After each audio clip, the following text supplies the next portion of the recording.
Halo semuanya, perkenalkan nama saya Erlina Cevita dengan NPM S1C02413. Jadi di video ini saya akan membahas tentang penerapan konsep pendidikan merdeka belajar. Jadi pernah nggak kalian merasa kalau belajar di sekolah itu kadang kurang sesuai sama apa yang kalian butuhin di dunia nyata? Nah sekarang ada konsep baru yang namanya merdeka belajar. Merdeka belajar ini hadir supaya proses belajar jadi lebih fleksibel, relevan, dan pastinya membantu kita menemukan potensi terbaik. Di sini, siswa punya lebih banyak ruang untuk eksplorasi, guru jadi lebih kreatif, dan pembelajaran nggak cuma terpaku di kelas saja. Di video ini, kita akan membahas gimana sih konsep merdeka belajar diterapkan dan kenapa ini penting banget buat kita semua. Yuk kita mulai. Oke teman-teman, jadi kita langsung bahas aja. Jadi apa itu merdeka belajar? Jadi merdeka belajar adalah cara belajar yang memberikan kebebasan kepada siswa untuk memilih apa yang mereka pelajari sesuai dengan minat dan bakat mereka. Tidak hanya belajar dari buku saja, tapi juga bisa melalui kegiatan yang menyenangkan seperti eksperimen, proyek, ataupun diskusi. Tujuannya agar apa?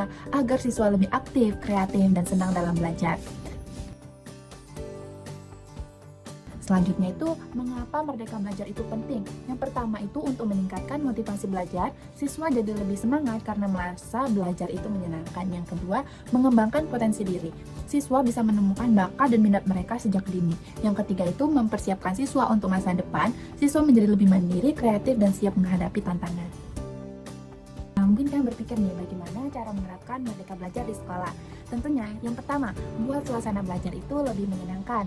Hiasi kelas dengan gambar-gambar menarik, sediakan berbagai macam buku dan alat belajar. Kedua, libatkan siswa dalam perencanaan pembelajaran. Tanyakan nih kepada siswa apa yang ingin mereka pelajari. Ketiga, gunakan metode pembelajaran yang beragam. Jangan hanya ceramah, tapi gunakan juga permainan, simulasi, ataupun proyek. Nah, yang keempat itu, berikan kesempatan kepada siswa untuk mengeksplorasi minat dan bakat mereka. Sediakan waktu khusus untuk kegiatan ekstrakurikuler atau proyek individu. Yang kelima, nilai proses dan hasil belajar. Jangan hanya fokus pada nilai ujian, tapi juga perhatikan bagaimana siswa belajar dan apa yang telah mereka pelajari. Pasti ada saja tantangan dan solusi dari penerapan merdeka belajar. Jadi apa saja sih tantangannya? Yang pertama itu kurangnya fasilitas, kedua guru belum terbiasa dengan metode baru, ketiga orang tua belum memahami konsep merdeka belajar.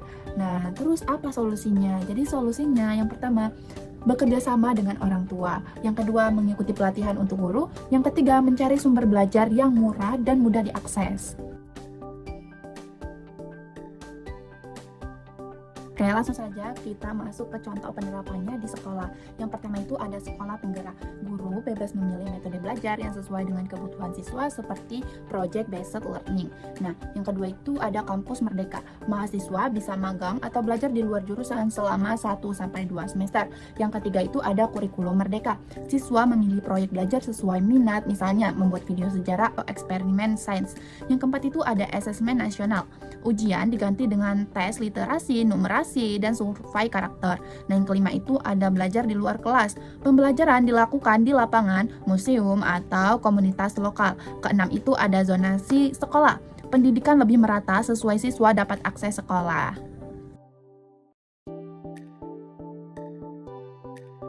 Oke teman-teman, mungkin itu saja materi yang dapat saya sampaikan. Jadi kesimpulannya, konsep merdeka belajar itu memberikan kebebasan bagi guru, siswa, dan mahasiswa untuk belajar sesuai dengan kebutuhan dan potensi masing-masing.